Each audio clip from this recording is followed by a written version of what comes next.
sebelum saya masuk warnet itu ada orang yang meninggalkan situs sebelum dia pergi itu situs sulap gitu. Itu kalau nggak ada orang itu saya nggak akan jadi gini mungkin gitu ya.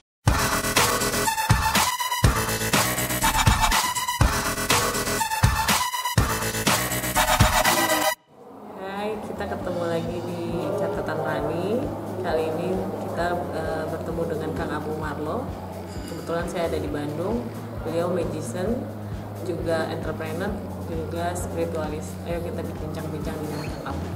Siang Kang Abu. Selamat siang. Apa kabarnya? Bahagia, alhamdulillah. Gimana nih keadaan Bandung? Di COVID begini udah ada kegiatan lagi? Kegiatan sih belum, tapi tadi kalau waktu jalan ke sini udah mulai macet sih. Jadi kayaknya udah new normal, back to sedikit normal gitu. Jadi udah mulai kerasa macetnya, udah mulai kerasa jalan udah penuh aja sih sebenarnya. Udah penuh. Tapi kegiatan-kegiatan belum full lah. Belum full. Masih banyak yang virtual. Ini mau sedikit menggali untuk sahabat Rani ini mengenai perjalanan Kang Abu. Wah, perjalanan apa nih? Kok bisa gitu? Kok bisa? Seorang Kang Abu Marlo yang kita semua tahu sebagai magician, terus tiba-tiba ada di dialog positif yang berbicara spiritual gitu. Oh oke. Itu memang ini yang udah ke 1000 sekian yang nanya ke saya sih sebenarnya. Kok bisa gimana gitu. Oke, mungkin saya cerita dulu background. Saya panggil Teteh aja kali ya, kan karena di Bandung ya, Teh Rani. Oke. Jadi gini, basically saya memang magician, betul, karena saya menyadari bahwa dari kecil itu punya passion untuk menghibur intinya. Jadi saya senang banget kalau ada orang saya hibur terus dia happy, nah saya senang gitulah kira-kira. Dan saya nonton David Copperfield itu udah mau dari TK gitu. Jadi saya memang sangat mencintai sekali seni sulap gitu ya, the art of magic gitu. Jadi ya itulah yang membawa saya ternyata si seni sulap ini jadi bagian dari hidup saya gitu. Jadi dulu waktu kecil nggak punya cita-cita jadi pesulap sih sebenarnya. Tapi dulu punya cita-cita pengen masuk TV gitu ceritanya. Kayak soalnya dulu mikir gini, kayaknya masuk TV enak deh gitu ya. Oh, semua orang kenal, kayaknya enak deh dulu waktu kecil gitu. Tapi ternyata begitu semua orang kenal, ada juga sih nggak enaknya. Nggak bebas ya kemana-mana. Oke, nah mungkin kalau bicara tentang shifting gitu dan berbicara tentang kenapa dari magic terus lahir dialog positif, ya itu kan bagian dari perjalanan hidup lah Teh gitu ya. Jadi saya memaknai hidup itu adalah sesuatu yang dinamis dan selalu baru gitu. Jadi kalau berbicara perjalanan spiritual setiap orang pasti memiliki keunikannya masing-masing dengan caranya masing-masing, karena toh pada akhirnya yang saya pahami dalam hidup ini, pada akhirnya titik mentoknya tuh cuma satu. Ilaihi roji'un, kembali kepada Tuhan, karena kita datang dari Dia dan kembali kepada Dia. Nah, saya selalu mengconsider setiap kegiatan itu adalah hanya jalan untuk menuju kepada Dia gitu, disadari atau tidak gitu ya. Cuman mungkin sekarang ada yang belum menyadari bahwa ada pekerjaan dan ada penugasan gitu. Apapun pekerjaannya ya tetap kita punya tugas sebagai manusia gitu. Jadi dalam pandangan saya, apapun pekerjaan itu hanya hobi gitu.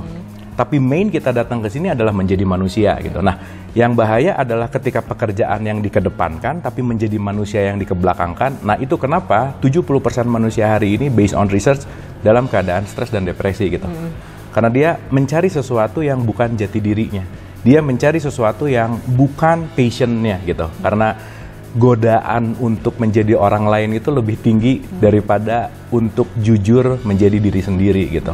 Kembali lagi kalau ke pertanyaan tadi, dari magician jadi dialog positif, dari spiritual, dan saya nggak tahu besok jadi apa, nanti jadi gimana dan seterusnya, tapi saya akan consider itu semua adalah bagian dari perjalanan hidup saya untuk menemukan jati diri dan untuk bisa kembali kepada Dia, itu sih. Terus waktu mulai spiritual, itu dari umur berapa Kang Abu? Kalau mulai spiritual tuh gimana ya?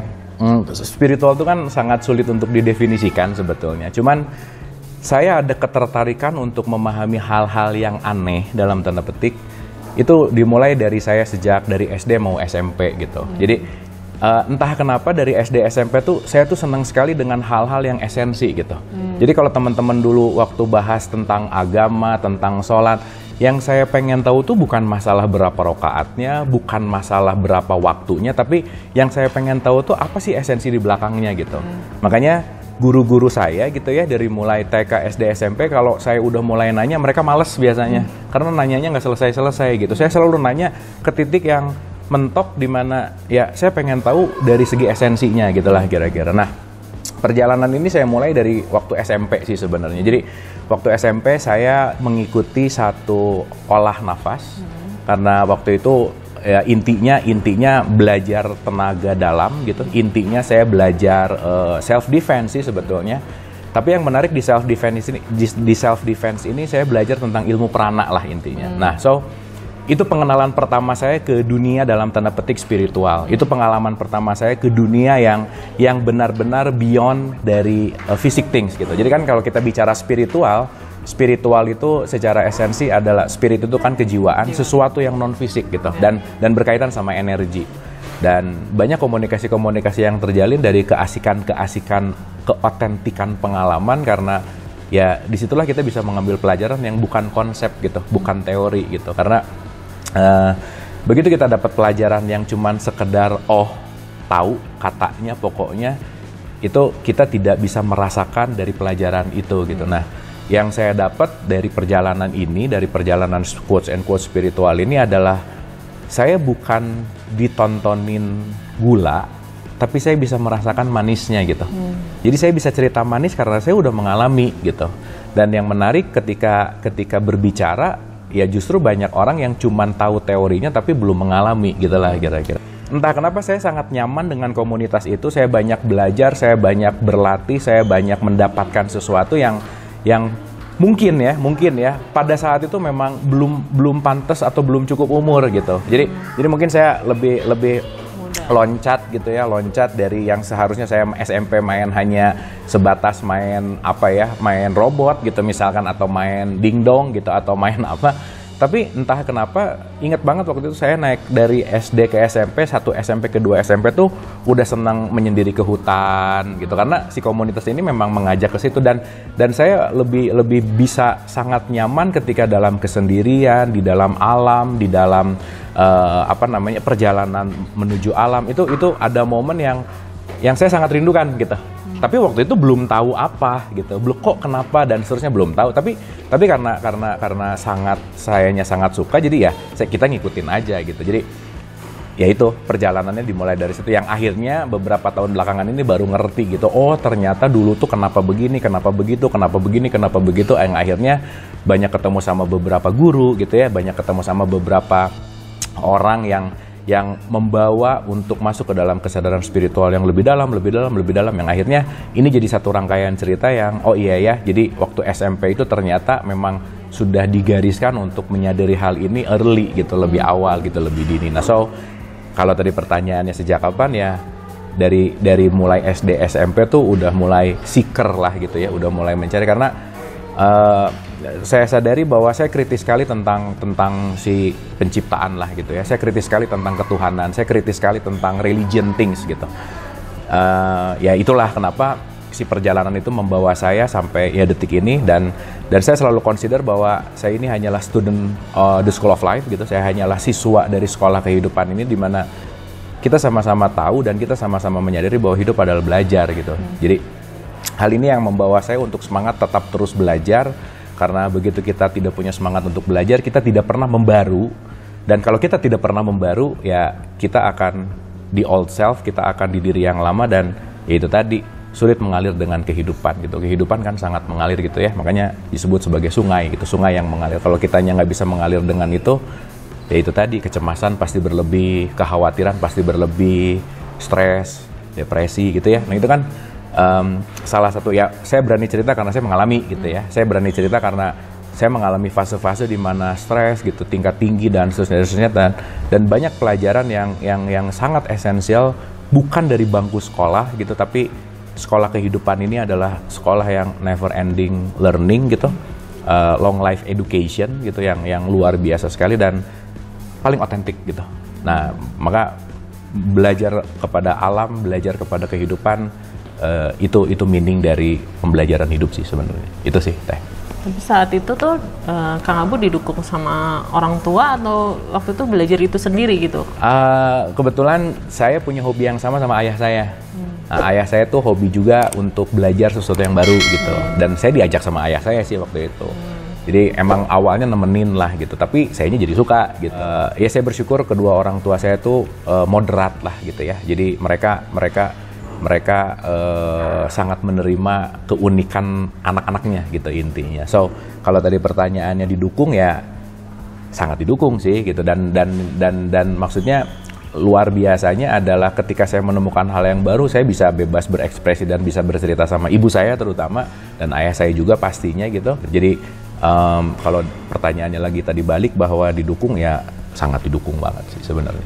Terus spiritual ini tuh ada hubungan dengan magic itu duluan? Karir ya? Yeah. Oke. Jadi gini, magician itu buat saya tuh sebagai passion. Jadi kalau boleh cerita sedikit, saya tuh senang seni sih sebenarnya gitu ya. Jadi saya pernah mencoba beberapa kali untuk bekerja, jadi mungkin nggak punya bakat kerja gitu ya. Jadi kalau kerja ke orang lain tuh nggak bertahan lah gitu intinya. Nah waktu saya lulus S1 gitu, sebelum S1 tuh saya main musik teh. Jadi saya punya band. Dulu SMA 5 namanya band 5 gitu. Dan orang yang terpilih masuk band 5 pasti melalui seleksi ketat gitulah kira-kira. Dan dulu memang jiwanya musik banget. Saya main gitar gitu. Dan dulu pengen pengen sekolah musik gitu, pengen ngambil sekolah musik di US gitu, cuman karena tidak disetujui dan lain-lain gitu dan lain-lain, akhirnya ya udah saya masuk ke Unpar ngambil ekonomi, kuliah lah gitu. Nah seiring dengan kuliah, karena yang menghentikan saya main musik karena waktu itu ingat banget ada ancaman DO. Jadi kalau ini nggak beres nih ya udah pilihannya nerusin karir musik atau nerusin sekolah gitu waktu itu. Karena kalau karir musiknya diterusin pasti waktu kuliah keteteran gitu dan udah pasti di DO gitu kan. Unpar sadis lah ya waktu itu. Nggak tahu sekarang nggak tahu masih sadis atau nggak tahu enggak. Waktu itu Unpar tuh punya sistem DO yang sangat-sangat kritikal gitu. Nah ya udah karena waktu itu mikir ya udahlah saya mengorbankan musik dulu karena ya minimal saya punya filosofi sekolah tuh bukan nyari IPK gitu, bukan nyari ilmunya aja gitu. Tapi filosofi saya sekolah tuh cuma 2 sebenarnya. 1, dapat ijazah. Kenapa harus dapat ijazah? Minimal bisa untuk ngelamar anak orang kan gitu ya. Kalau ngelamar anak orang ditanya lulusan mana gitu ya. Kalau nggak ada ijazah rada repot lah untuk sekarang ngelamar anak orang gitu. Itu 1. Yang kedua, saya tuh sekolah cuma pengen nyenengin ibu dan bapak saya selesai gitu. Jadi saya nggak terlalu concern, makanya waktu itu kuliahnya agak lama gitu karena betah gitu. Karena saking menikmatinya, betah di kuliahan, ya banyak main dan seterusnya gitu lah kira-kira. Nah, short story-nya adalah lulus S1, saya bikin skripsi dan di situ mulai tuh saya tertarik sekali dengan dunia magic waktu itu. Jadi lucunya waktu saya mau bikin skripsi, waktu itu zaman warnet sebelum saya masuk warnet itu ada orang yang meninggalkan situs sebelum dia pergi tuh situs sulap gitu. Itu lucu banget tuh. Jadi begitu datang situs sulap, ini lucu juga nih gitu. Saya dari TK udah seneng banget nonton Copperfield gitu. Tapi di momentum waktu saya mau bikin skripsi itu menarik banget dan saya thanks banget gitu ya sama orang yang saya nggak tahu sampai sekarang. Dan ini mungkin menggambarkan bahwa sedikit apapun yang kita lakukan itu bisa berimpact besar gitu. Itu kalau nggak ada orang itu saya nggak akan jadi gini mungkin gitu ya. Dan saya rasa ini juga perjalanan gitu. Jadi saya thanks banget sama orang yang meninggalkan di warnet situs sulap itu yang sampai akhirnya saya benar-benar menggeluti menjadi profesional yang benar-benar magic is my life gitulah kira-kira. Nah jadi kalau ada kaitannya bahwa antara magic sama spiritual ya, jadi pesulap adalah bagian perjalanan spiritual saya gitu intinya. Dan ya mungkin yang harus di-clearkan adalah banyak orang yang masih berpikir bahwa pesulap itu spiritual juga, itu adalah sesuatu yang goib gitu ya dalam tanda petik.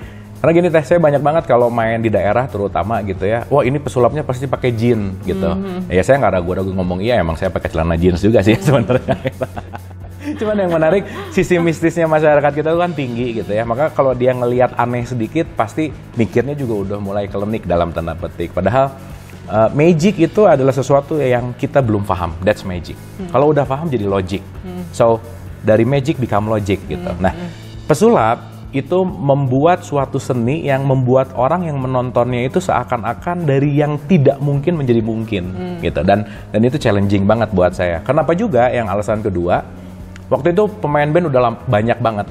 Jadi kalau saya berkarir lagi di band, wah saingannya banyak banget gitu. Dan waktu itu di sulap tuh belum, di Magic itu belum banyak gitu. Jadi waktu itu hanya sedikit lah gitu. Makanya kenapa saya tertarik di sulap, karena pertama kalau dari ilmu marketing masih blue ocean, belum red ocean. Di mana blue ocean ini masih banyak opportunity. So, saya menggeluti benar-benar di bidang sulap dengan memadukan antara ilmu sekolah sama ilmu sulapnya. Makanya saya ngambil S2 gitu. Saya ngambil S2 di ITB khusus untuk mendalami sulap. Meskipun bukan ilmu sulap di situ, saya ngambil entrepreneur. Karena waktu itu saya kepikiran gimana caranya si Magic itu become a tools of marketing gitu. Nah, saya jadi ngambil S2 tuh. Nah, waktu S1-nya karena mungkin masih agak malas-malas kuliah, S2-nya balas dendam nih gitu. Nah, hampir cum laude, hampir gitu. Meskipun nggak cum laude tapi hampir. Tapi yang menarik adalah waktu saya sekolah di situ saya bukan niat pengen ngambil gelarnya gitu. Karena waktu itu saya bikin Magic itu Magic as marketing tools, di mana saya melakukan Magic itu untuk corporate magician. Nah, di Indonesia waktu itu belum populer, di Amerika udah banyak. Jadi saya main sulap itu untuk di acara corporate, untuk presenting produk, untuk presenting apapun gitu, yang membawakannya dengan cara sulap gitu. Nah, Magic saya tuh saya nggak tampil di acara ulang tahun, di acara apa. Magic saya tuh bukan saya menunjukkan saya jago, Anda melihat, saya hebat, Anda melihat, nggak begitu gitu. Tapi saya mewakilkan corporate untuk menampilkan satu produk, untuk menampilkan apapun message dari corporate, bentukannya adalah Magic gitu. Jadi Magic as message gitu, sending message. Dan waktu itu belum banyak. So waktu itu kiprah di dunia Magic yang saya alami dan saya syukuri bisa cepat melambung karena saya ngambil blue ocean-nya tadi gitu. Saya mengambil lahan yang belum dipakai banyak orang lain gitu intinya. So ya berjalan gitu akhirnya. Nah ya udah sampai akhirnya ketemu 2008 saya lulus MBA ITB. Rencananya mau ngambil langsung ke Australia tapi satu dan lain hal. Terus di situ saya jadi masuk The Master waktu itu. Nah itu The Master sih puncaknya. Puncak di mana si seni sulap Indonesia tuh disetarakan dengan semua seni yang ada di Indonesia gitu. Jadi The Master tuh monumental moment gitu ya, di mana The Master itu sangat mengangkat derajat pesulap lah dalam tanda petik di Indonesia, yang pada saat itu saya beruntung sekali bisa masuk di season pertama, dan itu menjadi salah satu TV program tertinggi rating dan sharingnya di dalam in-house production TV-nya, dan itu acara yang cukup sukses pada saat itu gitu sih. Kayaknya Kang Abu nih kalau menggeluti sesuatu harus jadi master ya?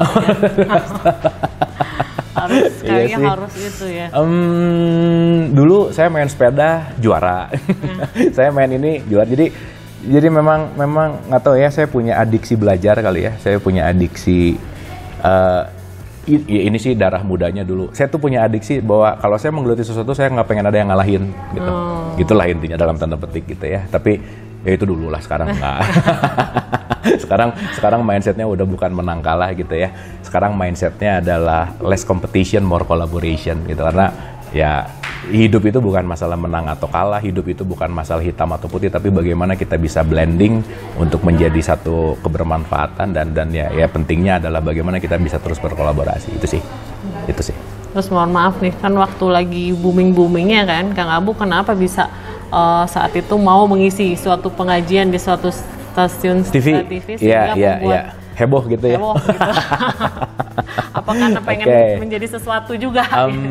Itu sih udah mulai gini. Jadi ceritanya selesai saya The Master, terus saya ada di satu titik gitu ya.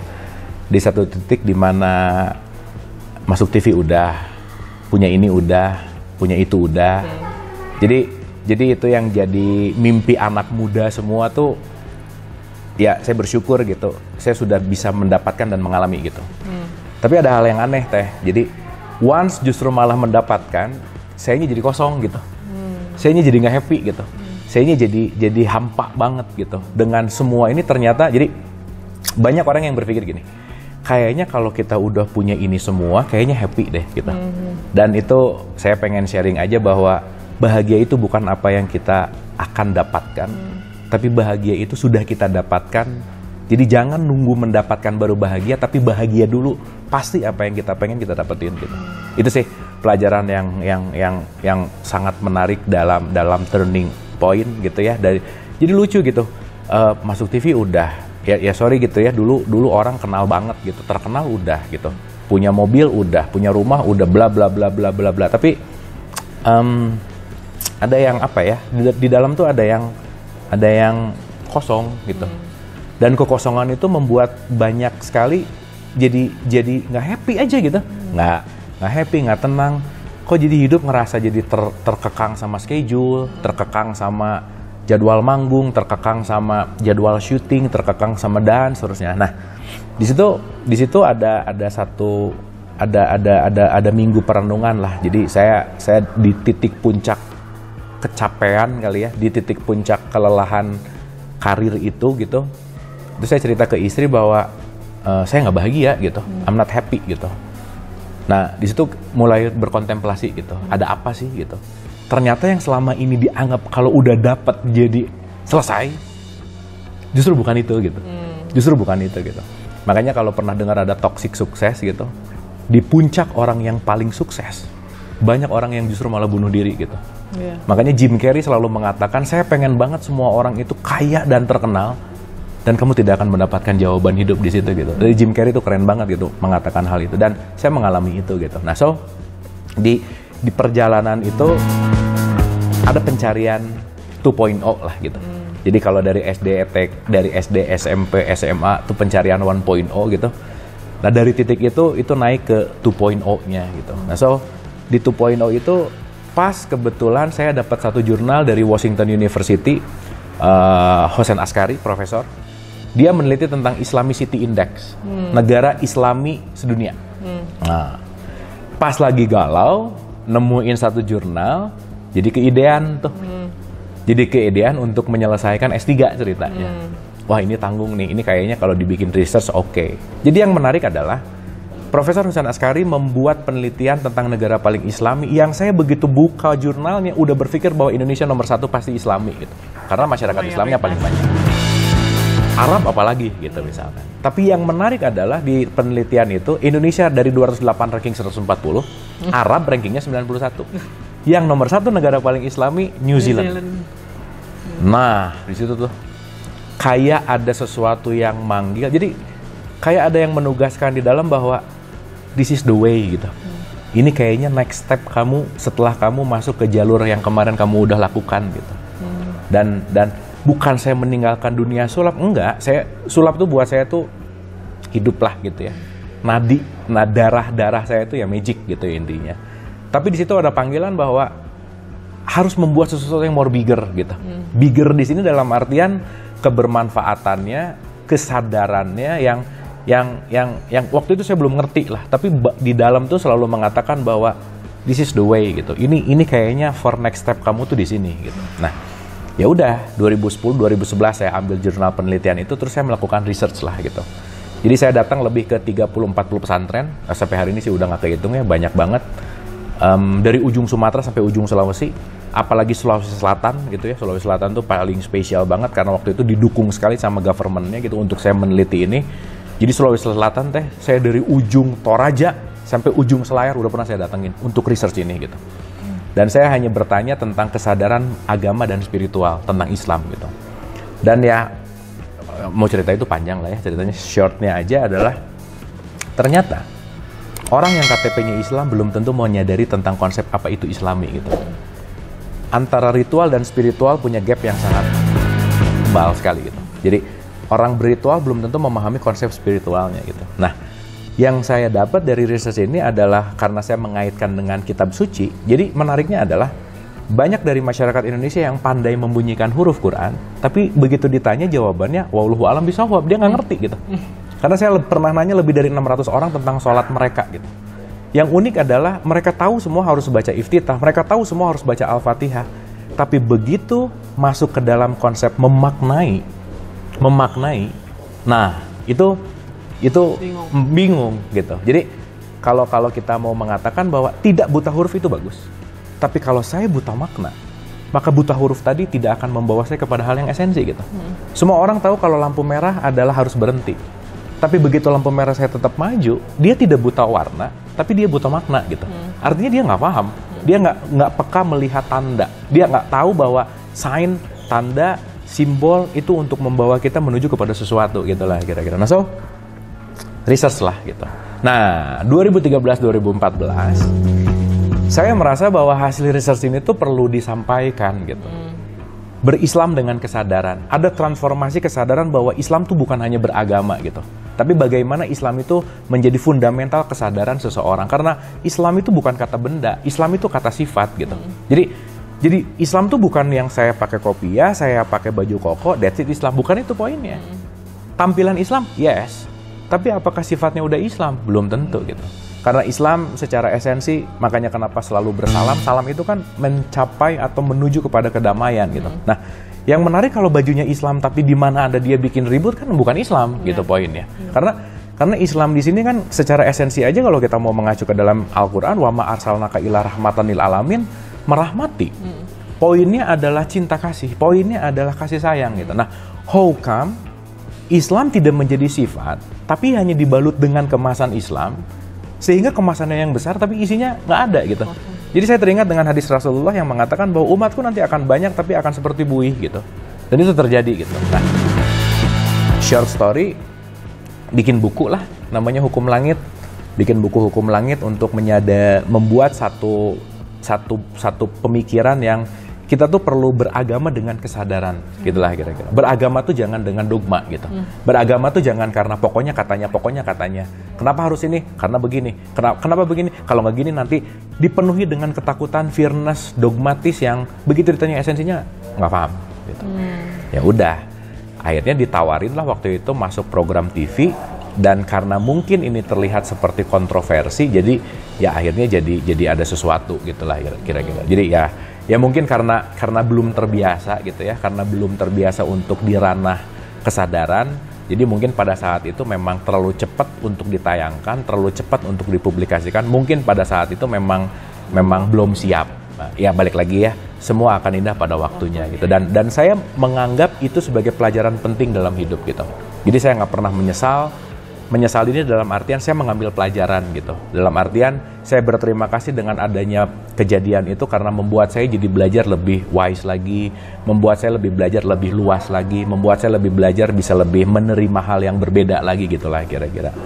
Ya itu sih kira-kira latar belakangnya kenapa terjadi. Tapi ya balik lagi apapun yang terjadi dalam hidup kan semuanya hanyalah tanda gitu ya. Tanda supaya kita lebih mawas, lebih baik, lebih bermanfaat dan yang paling penting adalah belajar dari kesalahan itu adalah hal yang paling penting dalam hidup. Itu sih sebenarnya. Cuman delay ya. Buktinya ternyata sekarang dengan dialog positif sangat luar biasa. Apalagi... Nah itu sih. Saya nggak tahu harus cerita gimana gitu ya. Ternyata makin kesini orang yang mau masuk ke dalam ranah kesadaran tuh makin luas porsinya gitu. Dan balik lagi, kita akan selalu ditemukan dengan orang-orang yang frekuensi dan vibrasinya sama gitu ya. Dan yang menarik sekarang si frekuensi sama vibrasinya mungkin udah mulai 4G kali ya, bahkan udah mulai 5G gitu. Jadi yang menarik saya bikin dialog positif itu ada dari 2013 sebenarnya, offline dulu. Jadi dari rumah. Hanya kajian gitu. Kajian. Jadi kajian yang benar-benar terbuka, kajian yang benar-benar multi universe. Dalam artian siapapun boleh masuk. Karena yang kita kaji dari sudut psikologi, dari sudut kesehatan, dari sudut religionnya juga lebih kepada spiritual dan pembicaranya tuh sangat universal sekali gitu. Jadi 2013 kita mulai dan entah gimana juga waktu awal COVID ya balik lagi tuh suara yang di dalam bilang bahwa bikin online dong gitulah kira-kira. Cuman tujuannya sederhana karena waktu itu awal mula COVID itu adalah yang sangat dibutuhkan masyarakat ini adalah poin positif gitu. Karena kepositifan akan membuat imun lebih baik dan imun adalah senjata untuk kita tidak terkena COVID-19 gitu. Jadi waktu itu saya mikir gini, gimana mau bikin satu acara seenggaknya menghantarkan orang-orang tidurnya lebih nyenyak. That's it, udah selesai. Jadi seenggaknya orang nonton dulu abis itu tidurnya happy gitu lah kira-kira. Makanya kenapa waktu itu milihnya jam 7:30 gitu. Prime time di mana orang udah siap istirahat, dengar sesuatu yang positif, dia terinspirasi, ada semangat. Dia terinspirasi, ada semangat gitu. Nah, poinnya adalah berbagi energi positif yang untuk menghadapi ini semua kan kita perlu swarm intelligence, kita perlu kebersamaan gitu. Dimana kalau ada energi yang berkumpul 10 dan energi yang berkumpul 100 itu energinya juga, kekuatannya juga akan beda. Yang terbukti bahwa dulu waktu pertama datang di online 3 bulan setengah yang lalu paling 30-40 gitu. Terus room yang 100 penuh. Sebulan kemudian 500 penuh juga. Terakhir kemarin 1000 penuh juga. Mungkin bulan depan roomnya dinaikin 5000 kali ya. Ya karena kalau kita ngumpul sama orang yang positif tuh jadi adem gitu ya, jadi tenang, jadi lupa COVID tuh ada gitu. Jadi ini lagi COVID nggak ya? Nah gitu lah kira-kira. Sampai nggak sangka ya udah sampai episode berapa ya? Ini hari ini episode 88, besok episode 89. Kemarin besok 89. Jadi tanggal 11 Agustus episode 100 pas. Dan mengumpulkan segitu banyak pembicara yang tadi Kang Abu nggak sangka itu tuh. Itu tuh ada kan Kang Abu bilang nggak pernah terpikir gitu ya. Iya. Apakah ada itu semuanya saling sinergi atau ada antar mereka kontradiksi? Yang menariknya gini, saya ngundang Zaim dari Jerman misalkan. Si Mas Zaim ini dia orang Indonesia yang tinggal di Jerman yang dia menjalankan laku spiritual dari Syaudah. Nanti dia recommended kemarin ke Ibu Elizabeth Inandiak misalkan. Dia dari Perancis yang sekarang lagi di Himalaya gitu. Dan rekomendasi terus nanti nyambung kemana kesana kesini ini ya seperti jadi jaring laba-laba gitu loh. Jadi aku cuma menyaksikan, menonton bahwa it's happening gitu. Ya udah. Dan yang menarik mereka juga mau gitu. Dan ini acara apa sih ya gitu? Apalah dialog positif gitu ya dalam tanda petik. Kok selevel Ibu Elizabeth, selevel pembicara-pembicara yang di sini tuh mereka mau dan berkenan untuk membagikan ilmunya, membagikan semangatnya di program ini. Dan saya menyadari bahwa ketika after dialog kan saya suka diskusi juga gitu ya sama pembicara. Ya mereka juga merasakan kebahagiaan yang sama ternyata gitu. Karena menyampaikan sesuatu di tempat yang tepat itu tuh priceless gitu. Bahkan ya saya nggak keberatan kok diundang-undang lagi gitulah kira-kira. Dan itu kan wah luar biasa banget. Dan yang menariknya bukan based on money oriented gitu. Bukan based on materialistic oriented gitu. Mereka ikhlas gitu. Wah, jadi saya nggak pernah nanya tentang berapa fee-nya gitu. Itu kan lazim lah ya. Meskipun dialog positif menyediakan tentunya gitu ya, menyediakan tentunya. Tapi mereka tidak concern kepada professional fee-nya gitu. Mereka tidak concern kepada berapa yang akan mereka dapat setelah dia bicara di dialog positif gitu. Dan itu yang membuat saya amazed gitu. Wah, banyak sekali yang begitu saya mau transfer, dia mengatakan bahwa transfer aja deh ke yayasan ini, transfer aja deh ke sini. Dia malah nolak gitu. Dan so amazed banget gitu. Jadi ya itu tadi sih, ketika frekuensi vibrasi energinya sama, kita akan ditemukan dengan hal yang sama juga dan saling menguatkan dan so beautiful gitu. Sangat-sangat indah sekali dipertemukan sama orang-orang yang punya spirit yang sama gitu intinya. Spontan nih Kang Abu. Kalau Kang Abu transfer itu dari mana anggarannya? Sementara kan itu ini menarik juga sih. Oke. Saya bikin dialog positif ya maksudnya ini acara kita gitu ya. Itu memang niatnya pure bahwa tidak berbayar gitu. Dan di awal sempat ragu bahwa kalau tidak berbayar gimana ya, tapi ya di dalam selalu menguatkan tenang aja lah gitu. Kalau kamu melakukan sesuatu dengan ikhlas, pasti jalannya di luar dugaan gitulah kira-kira. Dan ya betul terjadi gitu. Entah gimana ceritanya, meskipun ini tidak berbayar, tapi orang yang mau donasi itu ada aja gitu. Orang yang mau berkontribusi itu tanpa saya minta. Yang menarik gini, justru malah ada yang orang yang ngotot masa sih saya ikutan kayak gini nggak harus bayar gitu lah. Nah, itu tuh itu terharu banget ketika ada komen gitu bahwa ini saya kalau mau bayar kemana? Karena saya mau bayar gitu. Padahal dia tahu kalau ini gratis dan orang-orang yang wah luar biasa banget bahwa dia mengatakan bahwa ini acara sesuatu yang harus saya bayar. Itu diulang-ulang banget itu kalimat dari banyak lah ya gitu. Ya udah. Jadi acara ini memang purely gratis tapi ya tidak menutup kemungkinan kalau mau donasi juga welcome sekali dan itu juga kembali untuk donasinya itu kembali untuk kita bikin planning dari Dialog Positif Peduli. Kita membagikan kepada anak jalanan, kita membagikan kepada veteran, dan kita membagikan kepada narasumber-narasumber, dan itu bergulir di situ gitu. Dan kalau tadi pertanyaannya dari mana, jawabannya sederhana sih, ada aja sih pokoknya. Dari manapun jalannya ada aja, dan itu yang selalu saya syukuri gitu ya. Ya itu tadilah, begitu saya tidak ragu-ragu kepada Sang Pencipta gitu, Sang Pencipta itu pun nggak akan ragu-ragu sama saya gitu lah kira-kira. Jadi ya udah, yakin aja deh pokoknya. Luar biasa gitu. Banget ya, maksudnya Kang Abu ya. Saya kan hampir setiap malam juga ya ngikutin gitu. Iya. Ya kalau harus kan hebat-hebat itu yang ada di situ juga kan, dokter. Itu guru-guru profesor dokter. Iya, wah udah deh gelarnya. Sakur juga kan nggak mudah juga. Wah itu pertemuan sama Buya juga luar biasa, dan Buya mau juga. Oh, udah deh itu luar biasa deh, luar biasa. Susah diceritain lah pokoknya. Kalau bukan pengaturan indahnya gitu, kalau bukan pengaturan skenario indahnya Allah, skenario indahnya Tuhan gitu, nggak akan terjadi gitu. Ya gitu. Dan nggak mungkin tergerak hatinya untuk bisa bergabung di Dialog Positif, dan ya itulah, bersyukur sekali gitu. Di ujung nih saya mau nanya Kang Abu, arti dan makna kehidupan buat seorang Abu Marlo. Oke, arti dan makna kehidupan buat saya, hidup ini saya punya 3 poin penting gitu ya. Kalau buat Mana, kita hidup sebagai visitor. Kita hanya pendatang, to learn, untuk belajar, dan yang nomor 3 adalah making impact. Jadi visit, learn, dan impact. Artinya hidup adalah bagaimana kita menyadari diri untuk bisa bahagia ke dalam dan membahagiakan siapapun, dan poin pentingnya adalah selalu senantiasa bermanfaat untuk seluruh makhluknya Tuhan. Itu sih intinya. Udah satu lagi deh tambah. Kenapa memilih anak jalanan untuk diurus? Karena kalau satu lagi ini jawabannya panjang.